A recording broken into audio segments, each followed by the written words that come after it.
Spotlight on understanding everyday English phrases. Hello, English explorers. Welcome to our learning journey.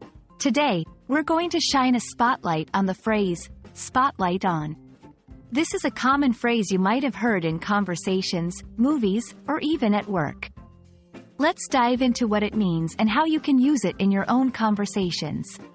Remember, understanding such phrases will enhance your fluency and make you sound like a native speaker. Spotlight on is a phrase that originally comes from the world of theater and show business. Imagine a dark stage where suddenly a bright light, a spotlight, shines on an actor.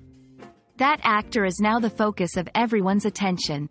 In everyday English, when we say, spotlight on, we mean to highlight something or someone, to focus attention on it. It's like saying, let's take a closer look at this subject. Now, let's see how to use spotlight on in different contexts.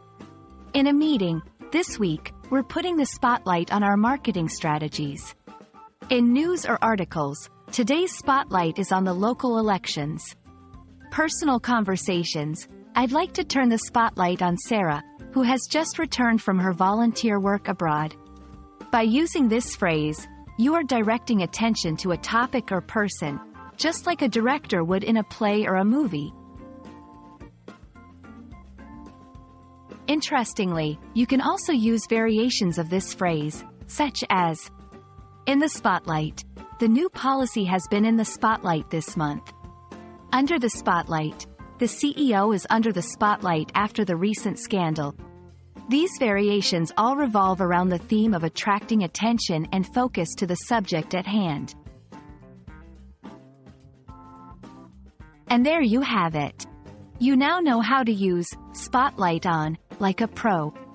Incorporate this phrase into your daily English, and watch as you captivate your listeners with your enriched vocabulary. Keep practicing, and I'll see you in the next video. Shine bright, language learners.